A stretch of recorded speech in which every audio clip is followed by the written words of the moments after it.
So, children, as I have already told you, Evans and McCleary were there in the exam hall, and Evans want to get covered by a blanket, and McCleary also agrees to that. But when Stephens is peeping through the hole, he was quite surprised to see Evan covered in a blanket, and he is looking more and more keen on whether the person who is covered in the blanket is Evans. So we discussed so far in the previous video. So children, let's see what happened next. So covering with a blanket was not a healthy practice. As you know, there is a possibility that Evans would have hidden anything in that blanket. But Evans, the pen still between his teeth, was staring just as vacantly as before, blankly beneath a blanket. Should Stephens report the slight irregularity? Anything at all fishy? Had it, Jackson said. He looked through the peephole once again, and even as he did so, Evans pulled the dirty blanket more closely. So Evans was still also not writing anything. He has just covered himself in a blanket.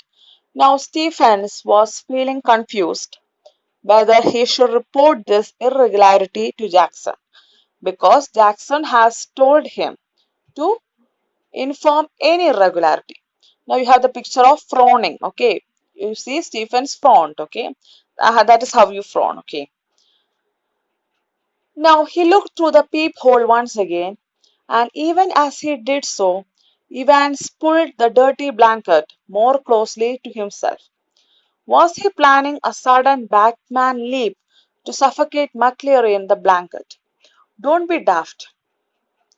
Now Stephens was thinking about the possibility that Evans may attack McCleary and cover him with the blanket. There was never any sun on this side of the prison, no heating either during the summer months, and it could get quite chilly in some of the cells. Stephens decided to revert to his earlier every minute observation. So, as the jail was in a very cold place, Stephens thought that it's quite usual to cover himself in the blanket, and he is getting back to the every minute observation, because he thought that thinking all these things is quite unusual. So Stephens is not reporting about this irregularity.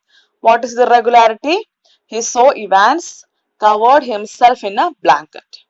He is not reporting this to Jackson. At 11:20 a.m., the receiver once more crackled across the silence of the governor's office, and McCleary informed Evans that only 5 minutes remained. Okay, as McCleary has told Evans earlier, he is informing him that it is 11:20 and only 5 minutes is remaining for the exam. The examination was almost over now, but something still gnawed away quietly in the governor's mind. He reached for the phone once more. At 11:22 a.m., Jackson shouted along the corridor to Stephens. The governor wanted to speak with him. Hurry, man. Stephens picked up the phone apprehensively and listened to the rapidly spoken orders. Now, even though the exam was going to end, Governor had a sudden impulse of a doubt, and he wanted to talk to Stephens over the phone. And Jackson asked Stephens to attend the phone, as Governor wanted to talk to him, and he is listening to the rapidly spoken orders. Stephens himself was to accompany McCleary to the main prison gates. So what the governor said? Stephens should accompany McCleary to the prison gates. Stephens personally was to make absolutely sure that the door was locked on Evans after McCleary had left the cell. Okay. What was the second instruction, children?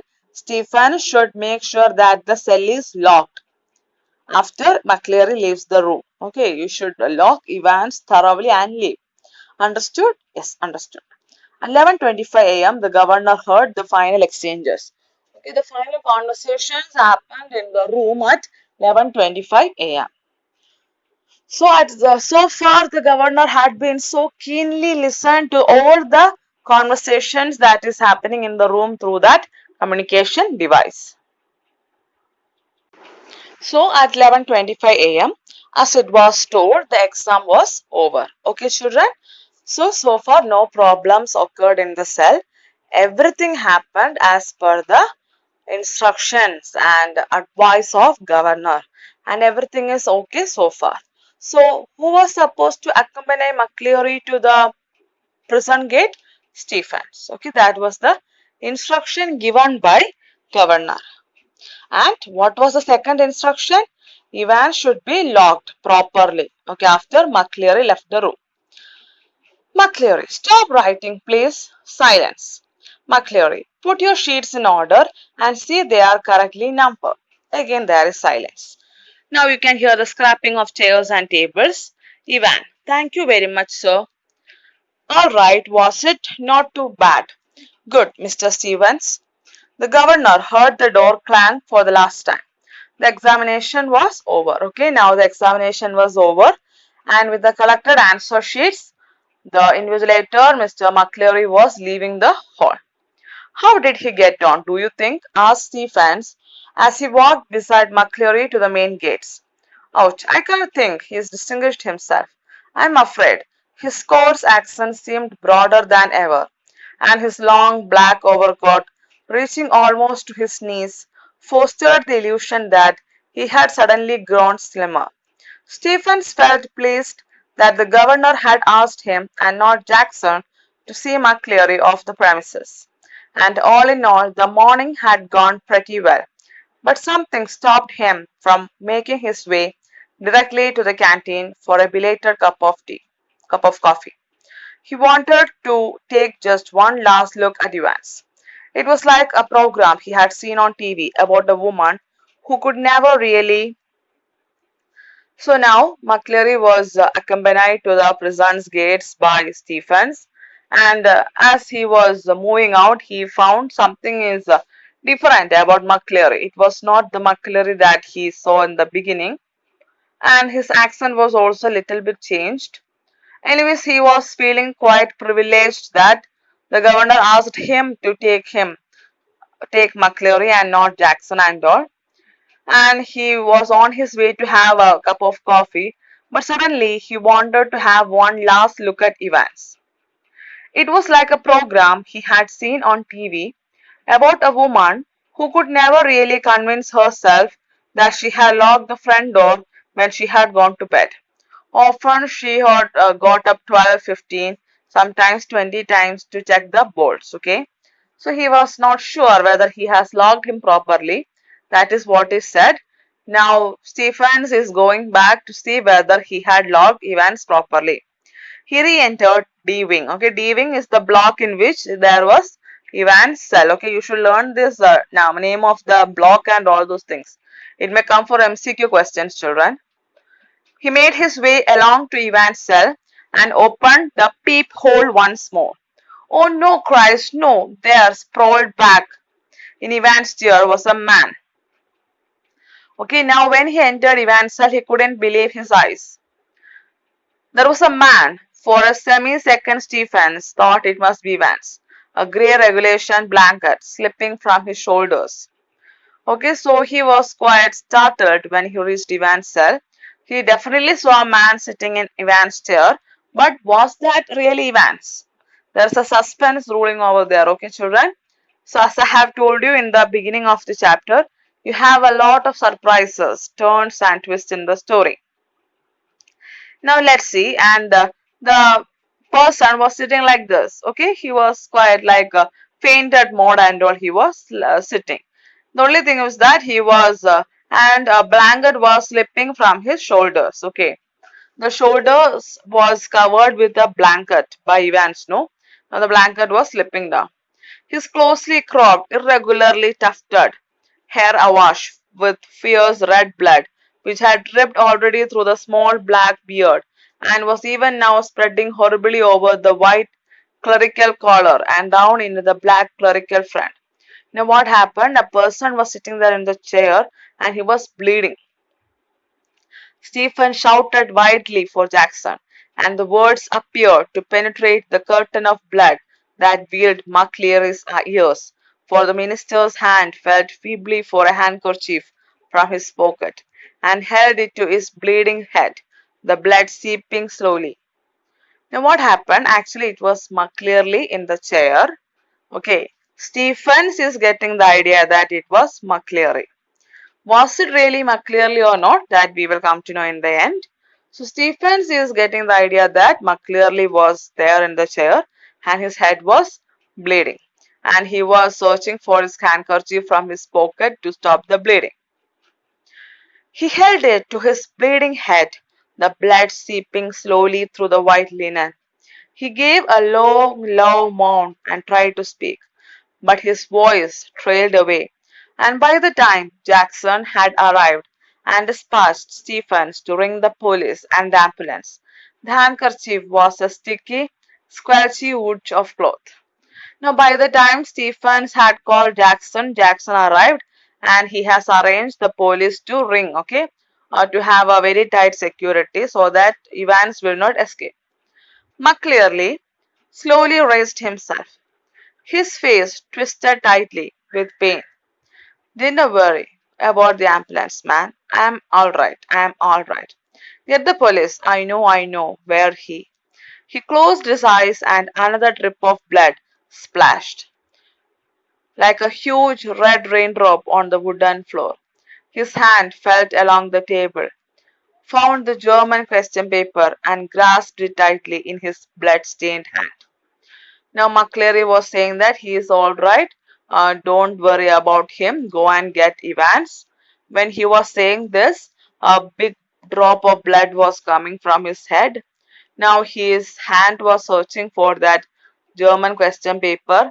Actually, McCleary wanted to convey something or the other to this people. And he is grasping the German question paper very tightly with his blood-stained hand. Okay, what I mean by blood-stained hand, children? It was having the stain of blood. Get the governor. I know where Evans. So in that situation, in that condition also, he was saying that he want to see the governor as he know where Evans was. Almost immediately, sirens were sounding. Prison officers barked orders. Puzzled prisoners pushed their way along the corridors. Doors were banged and bolted, and phones were ringing everywhere.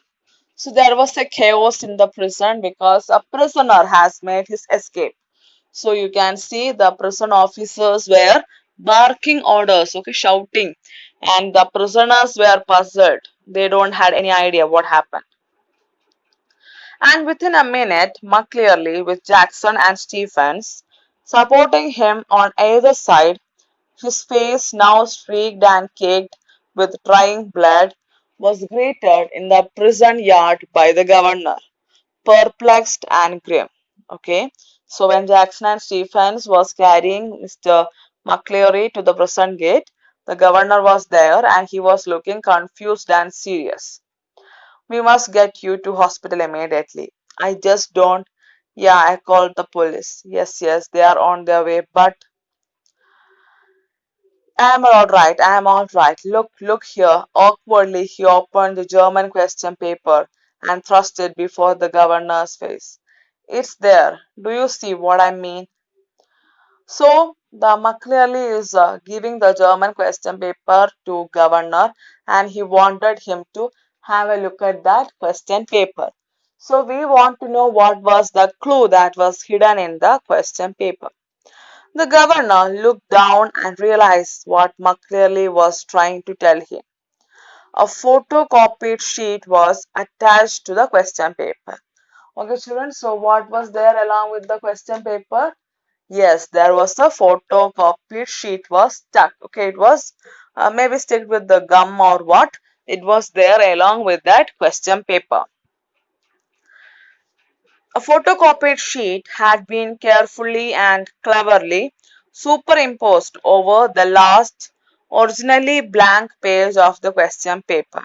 Okay, somebody had attached a photocopied sheet in the last blank page. Okay, the last page was actually blank page, but somebody had superimposed it. Okay. Now see children how cleverly Evans had made the escape. The police officials thought that they are very clever and Evans can't escape from their hold and all. But see children, you should not underestimate other people. Okay, even though he's a prisoner, he had the courage and brilliancy to outwit these people. So this is one of the message that this chapter is giving you. Do not underestimate anybody in your life.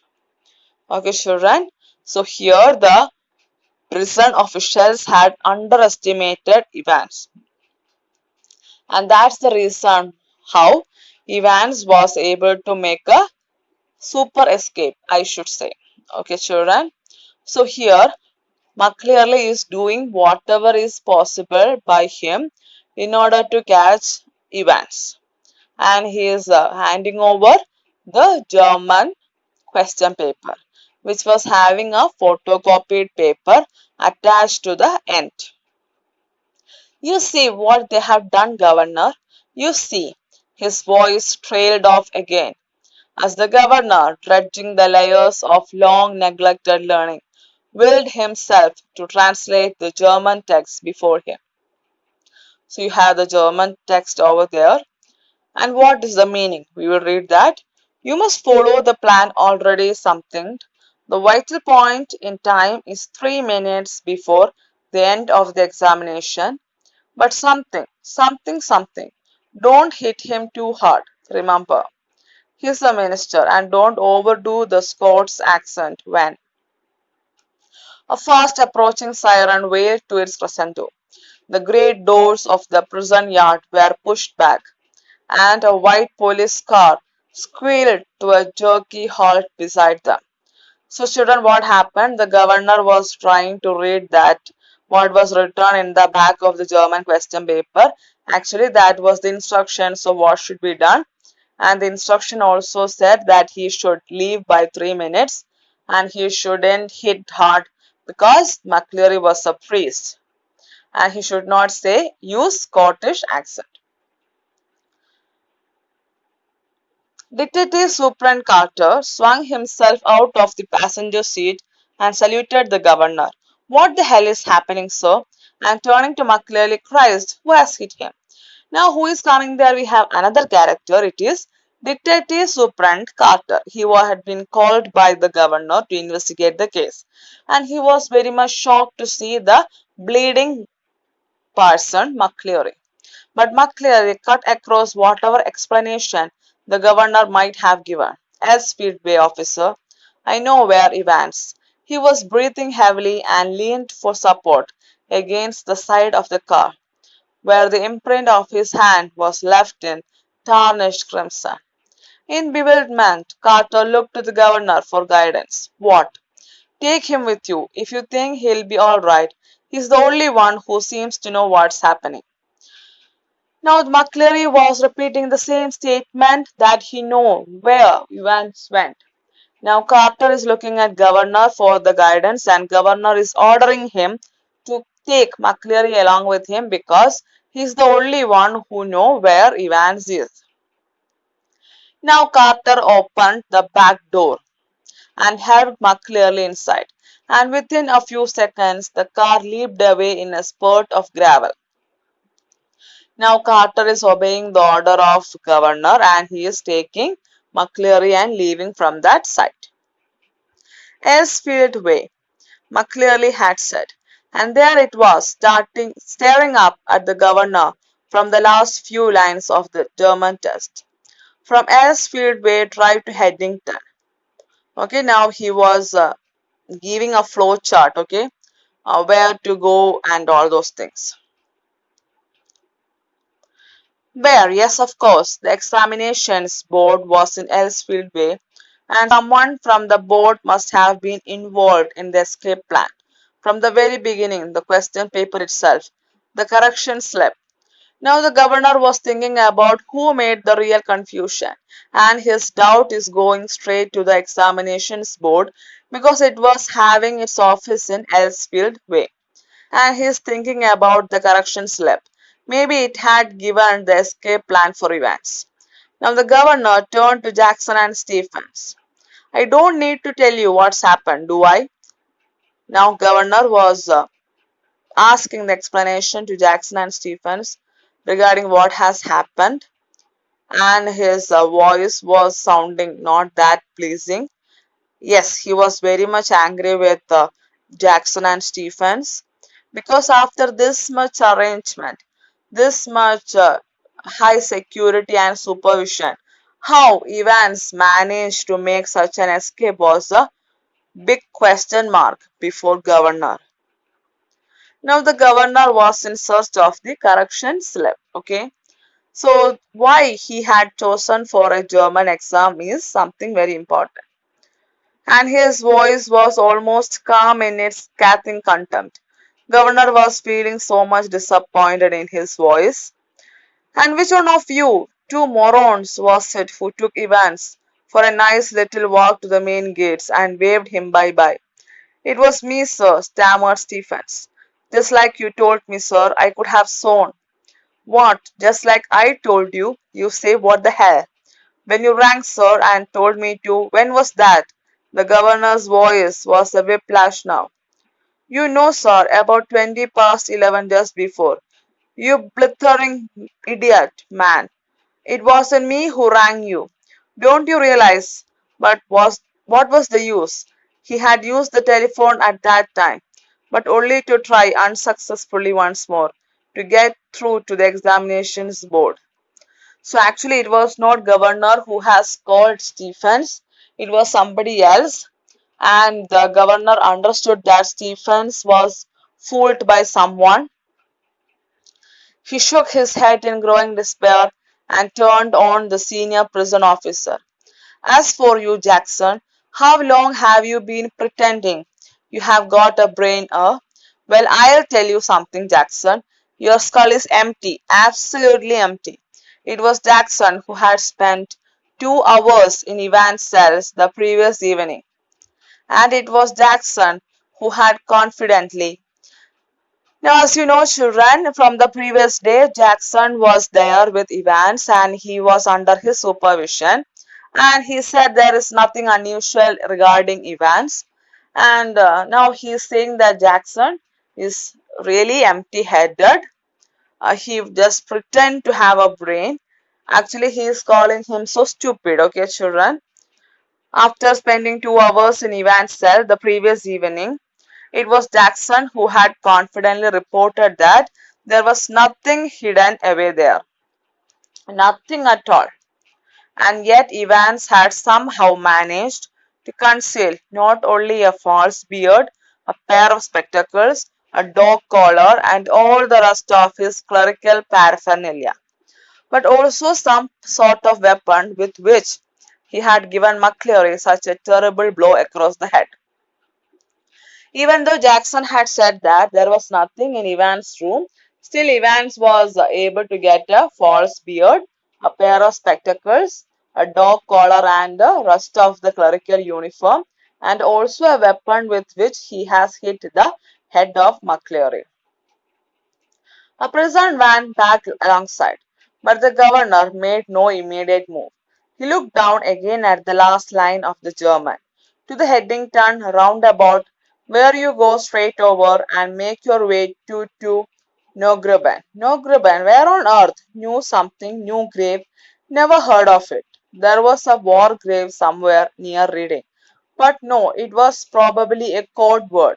And then it hit him. Newbury. God, yes, Newbury.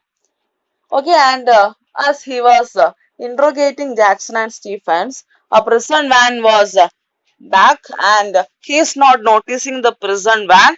Now governor was looking for more clues from the German question paper and he was able to get the place, the exact place where Evans had escaped to was Newbury. Newbury was a pretty big sort of place. It was a very crowded big city, Newbury was, and it was pretty difficult to find out events from such a place. Now the governor was able to take the point from the German question paper at last. and he was quite sure that it was to Newbury where Evans had made his escape.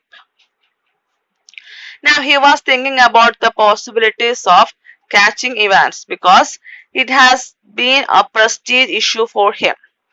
First of all, he trusted Evans, who had escaped from jail 3 times. He hadn't informed about the escapism of Evans to the examinations board, and he just showed the courage to conduct the exam for such a man. And now he is again escaped from his prison.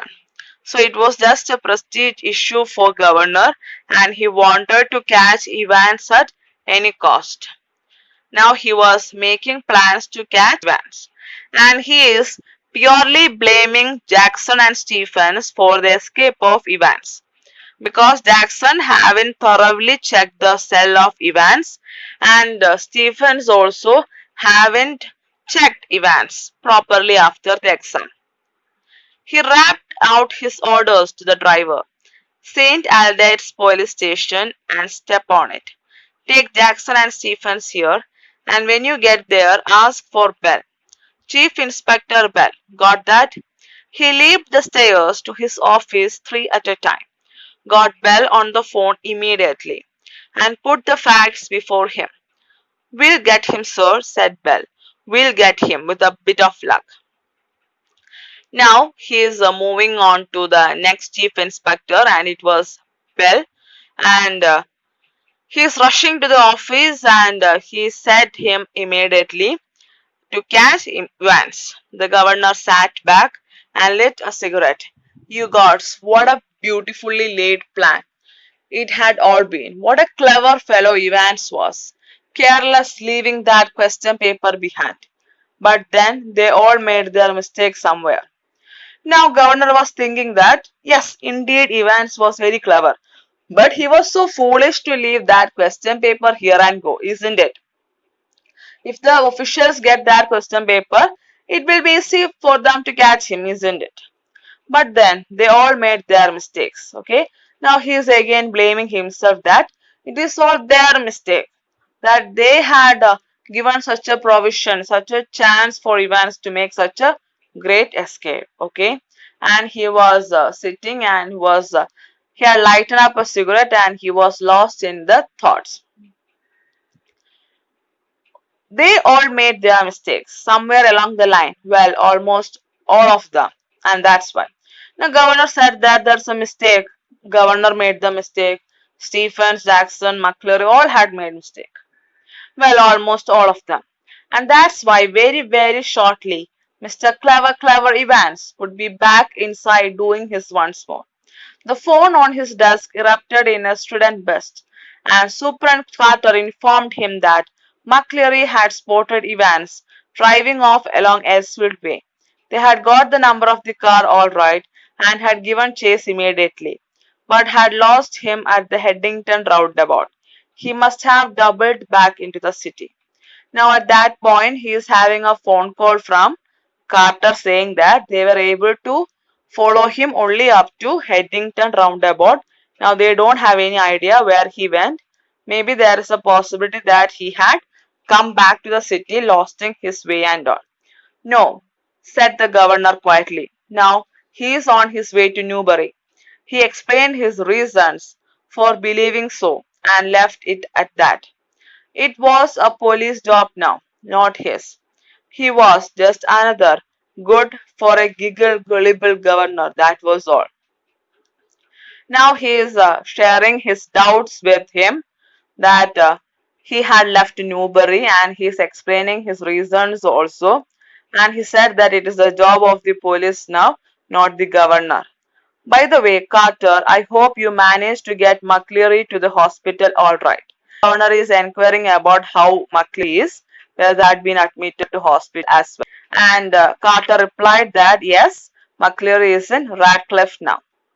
He had been admitted to a hospital at Radcliffe. Okay, the governor is very much concerned about McCleary because he is a priest and he has helped a lot in finding out where Evans had left. Okay, children, so we will be dealing with the rest of the chapter in our next video, the part 4 video. Okay children, so I hope it's clear for you.